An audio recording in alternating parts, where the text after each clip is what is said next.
Mayor സ്ഥാനത്ത് ആരായിരിക്കും വാഴുക? അതൊരു സസ്പെൻസായി തന്നെ മാറ്റിവെച്ചിരിക്കുകയാണ്. ചരിത്ര വിജയം കുറിച്ച തിരുവനന്തപുരത്തെ അനന്തപുരിയുടെ മണ്ണിൽ കോർപ്പറേഷനിൽ BJPയുടെ ആദ്യ മേയർ ആരായിരിക്കും? അതൊരു വനിതാ മേയർ ആയിരിക്കുമോ എന്നുള്ള ആകാംക്ഷയ്ക്ക് ഉടൻ തന്നെ അന്ത്യമാകും. BJP ജില്ലാ പ്രസിഡന്റ് VV രാജേഷ്, മുൻ DGP R ശ്രീലേഖ, കരമന അജിത്ത് എന്നിവരുടെ പേരുകൾക്ക് മുൻതൂക്കം ലഭിക്കുന്നെങ്കിലും അന്തിമ പട്ടികയിൽ ഒരു സർപ്രൈസ് ഉളവാക്കുന്ന പേര് കൂടി ഇടം പിടിക്കാൻ സാധ്യതയുണ്ട്. അത് തള്ളിക്കളയേണ്ടതില്ല എന്ന സൂചന കഴിഞ്ഞ ദിവസങ്ങളിൽ തന്നെ നൽകിയിരുന്നു. VV രാജേഷിന്റെ സംഘടനാ മികവോ R ശ്രീലേഖയുടെ ഭരണപരിചയമോ അതോ പുതിയ മറ്റൊരു മുഖമോ നഗരഭരണത്തിന് ചുക്കാൻ പിടിക്കാനായി എത്തിച്ചേരുന്നത്? ഉറ്റുനോക്കുന്നു തലസ്ഥാന നിവാസികളും അതുപോലെ കേരളവും. സംസ്ഥാന കേന്ദ്ര നേതൃത്വങ്ങളുടെ പച്ചക്കൊടി കിട്ടിയ സാഹചര്യത്തിൽ ഔദ്യോഗിക പ്രഖ്യാപനം നടത്താൻ നിമിഷങ്ങൾ മാത്രം ബാക്കി നിൽക്കുന്നു. ആർക്കും ഒറ്റയ്ക്ക് ഭൂരിപക്ഷമില്ലാത്ത തദ്ദേശ സ്വയംഭരണ സ്ഥാപനങ്ങളിൽ ഭരണമാർക്കെന്ന ചോദ്യം ഉയരാറുണ്ട്. ഇത്തവണ നിരവധി മേഖലകളിൽ തന്നെയാണ്, തദ്ദേശ സ്ഥാപനങ്ങളിൽ തന്നെയാണ് അത്തരത്തിൽ മറ്റുള്ള സ്വതന്ത്രരുടെയും അതുപോലെ തന്നെ മറ്റ് പാർട്ടികളുടെയും സഹായത്തോടുകൂടി ഭരണം മുന്നോട്ട് കൊണ്ടുപോകുന്നത്. ആ ഘട്ടത്തിൽ മുൻപന്തിയിലെത്തുന്നത് സ്വതന്ത്രർ തന്നെ ആയിരിക്കും. ചിലപ്പോൾ അധ്യക്ഷ സ്ഥാനം പോലും അവരുടെ കൈവശമായേക്കും. സ്വതന്ത്രന്റെ മുഖം വാടാതെ നോക്കേണ്ടതാകട്ടെ കൂടെ കൂട്ടുന്ന ആ മുന്നണിയുടെ ഉത്തരവാദിത്തമായിരിക്കും. ഇത്രയും സ്വതന്ത്രമായ തദ്ദേശ സ്ഥാപനങ്ങൾ ഏറെയുണ്ട്. തിരുവനന്തപുരം നഗരം തന്നെ അതിന് ഉദാഹരണമാണ്. കോർപ്പറേഷനിലെ 101 സീറ്റിൽ 50 സീറ്റാണ് BJP നേടിയിരിക്കുന്നത്. കേവല ഭൂരിപക്ഷം നേടിയിട്ടില്ല. 51 ആവശ്യമായിട്ടുള്ളത്. വിഴിഞ്ഞം വാർഡിലാകട്ടെ തിരഞ്ഞെടുപ്പ് ഇനി നടക്കാനുമുണ്ട്. എന്നിരുന്നാൽ പോലും BJPക്ക് ഒട്ടും തന്നെ പ്രതീക്ഷയുള്ള വാർഡല്ല അതെന്നുള്ളത് യാഥാർത്ഥ്യമാണ്. ജയിച്ച 2 സ്വതന്ത്രന്മാരുണ്ട്.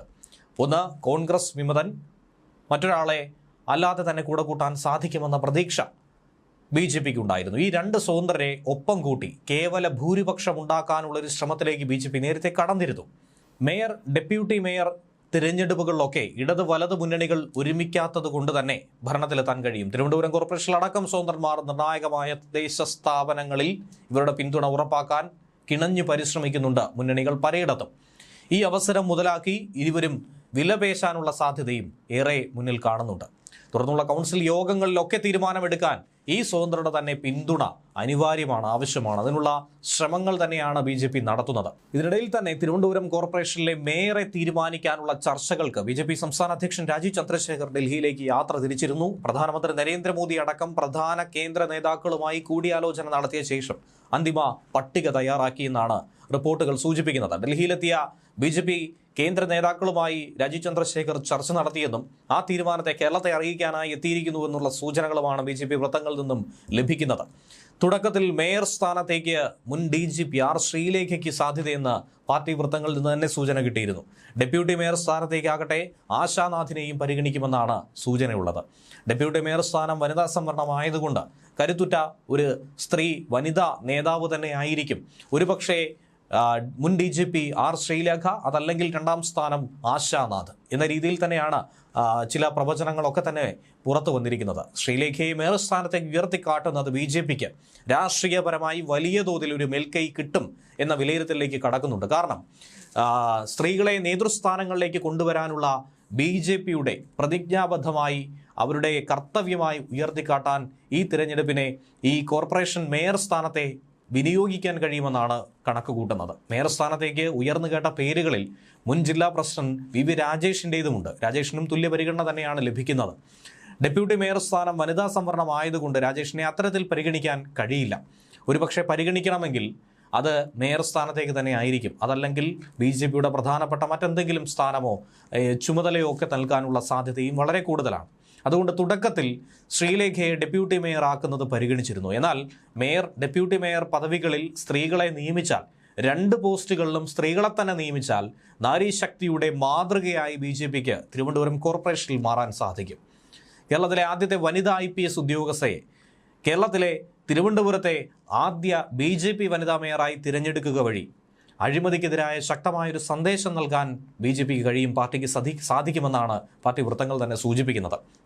മേയറായിരുന്ന V ശിവൻകുട്ടിയുടെയും പിന്നീട് ശിവൻകുട്ടിയുടെ നോമിനിയായി എത്തിയ ആര്യ രാജേന്ദ്രന്റെയും കാലഘട്ടത്തിലെ അഴിമതികളൊക്കെ തന്നെ ഓരോന്നായി പുറത്തു കൊണ്ടുവരുമെന്ന് BJP നേതാക്കൾ ആവർത്തിച്ച് പറയുന്നുണ്ട്. ശ്രീലേഖയുടെ ഈ സ്ഥാനാർത്ഥിത്വം അംഗീകരിക്കപ്പെട്ട് കഴിഞ്ഞാൽ മുതിർന്ന നേതാവായിട്ടുള്ള VV രാജേഷിനും അതുപോലെ തന്നെ ഈ വിജയത്തിന് പിന്നിൽ പ്രവർത്തിച്ച ശാസ്ത്രമംഗലത്തെ തന്നെ മുൻ കൗൺസിലറായിട്ടുള്ള 2 തവണ വിജയിച്ചു കയറിയ മധുസൂദനൻ നായർക്കും വളരെ സുപ്രധാനമായ ചില ഉത്തരവാദിത്തങ്ങൾ, സ്ഥാനമാനങ്ങൾ നൽകിയേക്കുമെന്ന സൂചനയും കിട്ടുന്നുണ്ട്.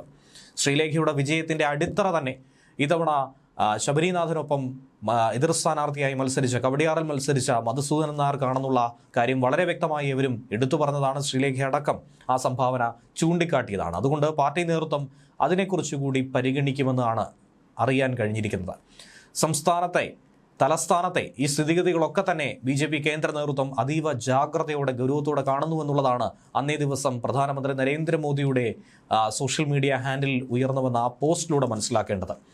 തിരുവനന്തപുരത്തെ മേയർ പദവി രാജ്യമെമ്പാടും ചർച്ച ചെയ്യുന്ന ഒരു വിഷയമാക്കി മാറ്റാനാണ് BJP തീരുമാനിച്ചിരിക്കുന്നത്. അതിലൂടെ കേരളത്തിൽ വലിയ തോതിൽ അക്കൗണ്ടുകൾ തുറക്കാനുള്ള ഒരു വലിയ ലക്ഷ്യമാണ് മുന്നിൽ കണ്ടിരിക്കുന്നത്. നിയമസഭാ തെരഞ്ഞെടുപ്പിലൊക്കെ അത് വലിയ ബൂസ്റ്റ് നൽകുമെന്നാണ് BJP കേന്ദ്ര നേതൃത്വം തീരുമാനിച്ചിരിക്കുന്നത്, കണക്ക് കൂട്ടുന്നത്. എന്തായിരുന്നാലും പച്ചക്കൊടി കിട്ടിയാൽ ഉടൻ തന്നെ ആ പ്രഖ്യാപനം പരസ്യമാകും.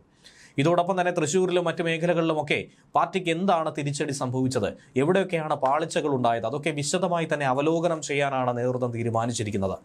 എന്തായിരുന്നാലും 2 സ്വതന്ത്ര അംഗങ്ങളുടെ നിലപാടും ഈ കോർപ്പറേഷൻ ഭരണത്തിൽ നിർണായകം തന്നെയാണ്. നിലവിൽ ആർക്കൊപ്പവും നിൽക്കുന്നില്ല എന്ന് പരസ്യമായി പറയുന്നെങ്കിൽ പോലും LDFിനൊപ്പം പോകാൻ ഇരുവരും തയ്യാറല്ല.